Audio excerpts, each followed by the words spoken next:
Hello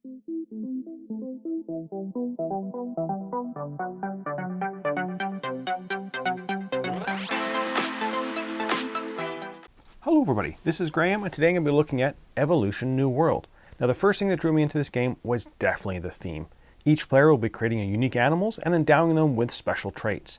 This sounded just so intriguing to me. Creating my own super animal and have it rule over all the others? Count me in. Now the gameplay is very simple. Over 6 rounds you can be playing cards to either create new animals or add traits to them. Then the animals feed, one at a time from a limited food source. Then maybe a predator is going to attack and kill another animal. Whichever animals are not fed die during the extinction phase. Players draw cards again and start the next round or epoch. Now this is a quick playing game with an interesting theme. Sounds like it's going to be great fun. So will this game be the king of the animals or games, or will it be an evolutionary dead end? Let's get it to the table, see how it's played, and I'll come back with my final thoughts on Evolution New World. Here's Evolution New World set up for 3 players. You're going to draw 6 random area cards and place them face down in a stack, then deal a number of area cards equal to the player count face up. The token supply is placed under the areas. They are common food, special food, stored fat, and shelter. The evolution deck is shuffled and each player is dealt 6 cards. The rest are placed face down as a draw pile. The first player receives the first player token. Now the game is going to be played over 6 epochs or rounds, corresponding to the 6 face down cards in the area deck. Each round consists of development, areas, feeding, and then extinction. During the development phase, you'll take turns playing cards in your tableau. When you play a card, it can either be face up or face down. When you cannot or do not want to play any more cards, you pass. When all players pass, the development phase is over. When you play a development card face down, you're starting a new animal. You can have as many animals as you want, and you are free to rearrange their position as long as they're not linked by a pair trait.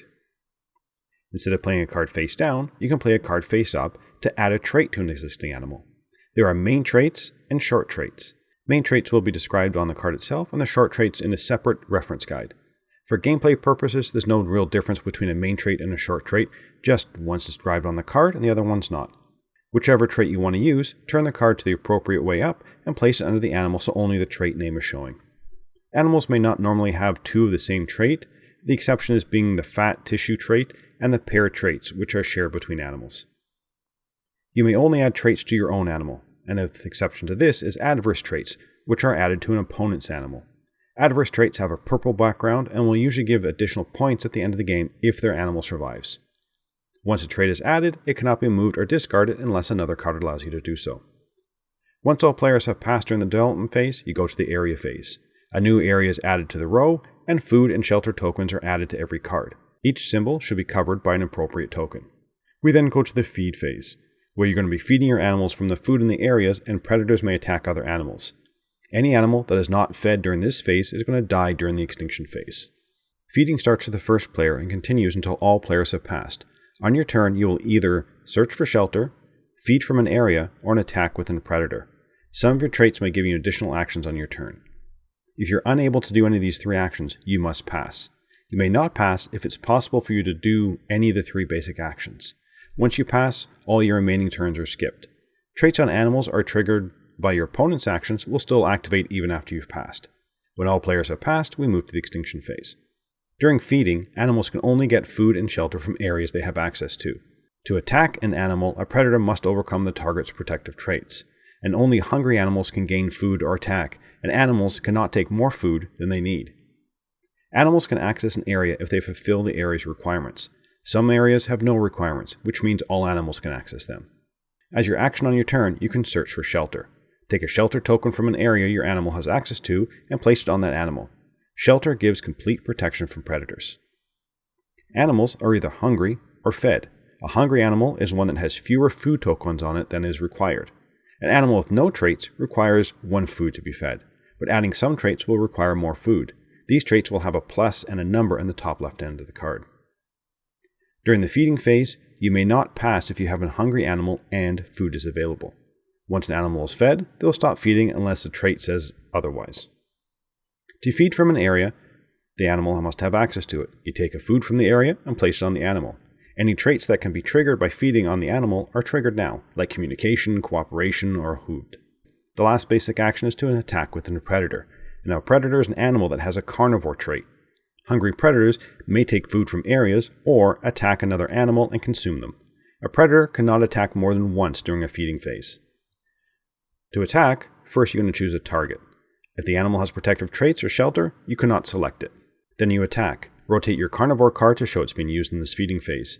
Any of the target's traits that are triggered during your attack are done now. These traits might save the animal and may even cause the predator to die. If the defensive traits did not save the target animal, the attack was successful. The predator takes 2 special foods from the supply, and the target animal with all of its traits is discarded. If an animal is killed by a predator, there can be other traits or areas that are triggered by this. If a predator is hungry and there are no other food options, it must attack, even if attacking will be detrimental to the player or the predator, for example, like attacking a poisonous animal. Once all players have passed during the feeding phase, we move to the extinction phase. First, any traits that are triggered at the beginning of this phase happen now. Then, all hungry animals die. Discard each dead animal and all of its traits.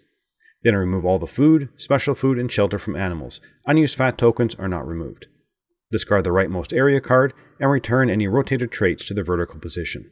Then, starting with the first player, each player draws cards from the deck equal to the number of animals that have survived, plus 2.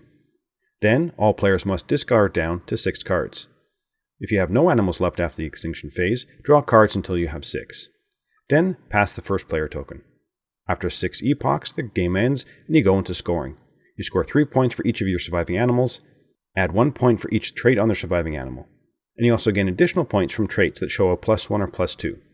And the player with the most points is the winner. Let's get back to see what I thought about Evolution New World. On to theme and components. The theme of this one is a lot of fun. Creating unique animals by giving them different traits makes sense when you think about this game taking place over many generations of the animals. And the fact that the animals need to eat and have shelter makes thematic sense. The idea of the area requirements, which there really aren't that many in the game, do make sense when they do pop up occasionally, like you need the swimming trait to get food out of the lakes. So an enjoyable, approachable theme. For the components, the card quality is really nice, and the art, you know what, is just really gorgeous. Unfortunately, there's not a lot of it. All the cards with the same trait have the same image, and there's only 23 traits on all the cards. It's the same thing for the areas. There's only 10 unique pictures. So though repeated, it's really nice. The wooden components are printed on one side, but they're easily distinguishable. There are 4 player aids, but only 2 of these reference cards. I'm not sure why there weren't 4 of these, since they are useful, since they cover all the traits. You know, when you add a trait, you need to kind of look it up. And the short traits aren't on the cards, so having these are very important. I do like the components, but wish they had included 2 more of these reference sheets. On to the gameplay. I'm just going to start off by saying I did not enjoy this game. But before we get into why, I'll go over some things that I did like about the game. I like the basic mechanism, the starting a new animal or adding traits. This is fun.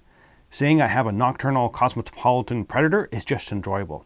I do wish that there were more traits. 23 main traits and 6 short traits seems a little on the small side. I also wish that they had put the text for the short traits either on the card or don't put the main texts on the cards and make sure everyone had a reference sheet. I like that there were some traits, like the horn trait, that when you attacked, you got to roll a die, and on a 5 or 6, it survives and the predator dies. The interaction between the traits was fun, but it did lead to being some unbalance due to the luck of the draw. Sometimes you got a lot of camouflage cards early on and you can just make your animals stay alive, which will lead to one of the problems I have, which I'm going to talk about in a bit. The other thing I liked was the idea of the feeding. Since you can only feed one animal at a time, selecting which one to go first with their traits was an interesting decision. Sometimes you're looking at everyone else's animals to see if they can access one of the areas that has a restriction on it. If not, maybe you can leave that animal to the end to feed because you're kind of guaranteed to get that food. Trying to second guess the other players was a fun piece of the game.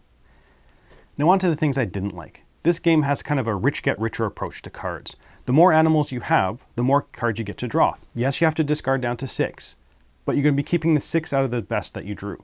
If you have 1 animal left, you draw 3 cards. I don't know why you just wouldn't draw back up your hand size to even things out for the next round. There's no point in keeping cards for future rounds. You know, an example, I only play 1 animal this round with no trait so I can get a lot of cards next round, because you're capped at the 6 cards. This also exasperates one of my other issues, and that's really the luck of the draw. Sometimes you get cards which are going to be useless to you. If none of the areas have restrictions, like cards like Cosmopolitan are useless. Yes, you can use them to start another animal. But I want to be forced to make that choice. Oh, do I start another animal or lose this really good trait? Not, well, this is useless. I guess my animals already have this trait, so I'll just start another animal as is. Another issue I had with the game is that there's just like that take down the leader aspect of the game. If you have more animals than other players, you're going to be attacked or they're going to be dumping the detrimental traits on your carnivore. And the losing of all your traits and animal due to a carnivore attack, boy, that's fun. But I think one of my biggest complaints is the lack of scoring during the game. There's 6 epochs, but you only score at the end of the game for your surviving animals. So really, there's only going to be so much food for epoch. So losing animals during the game it's going to happen. And with a limited hand of cards, I'm not sure why each round didn't score to see how well you did with the cards that you were dealt. Instead, if you're down to 1 animal in round 5, no cards left in your hand, which quite often happens, good luck in final scoring. I played games of this where people just wanted to skip the last few epochs by not playing any cards because they didn't want to risk their animals until they could score. So would I recommend this game? No, I would not. I just have too many issues with the game. Now, I did like the theme and the look of this game, and the theme was great. I liked how simple the gameplay was. It was just play a card and then feed. And the theme definitely worked well for the teach. Your animals are evolving traits and they must feed.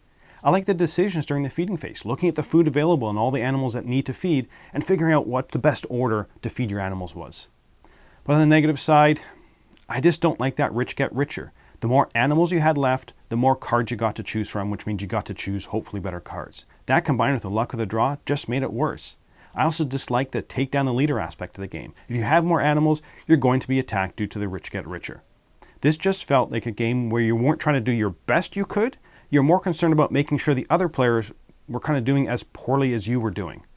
I also disliked the scoring of the game and how it felt like the first 4 epochs were pointless. Why not just have 2 epochs since only the last one scores? Why make us play 6 rounds? That piece felt like they had an idea for like a filler game and just said, hey, if we make them do 6 rounds instead of 2, we can triple the length of the game. I just don't feel this game warrants the playtime. So overall, I'm going to give this game a 5.5 out of 10. I can't see myself wanting to play this again, nor did anyone I played the game with particularly like it. I had too many problems with the game that, although there were some aspects I enjoyed, they were just overshadowed by the problems I had. But that's it for the moment. Until next time, thanks for watching.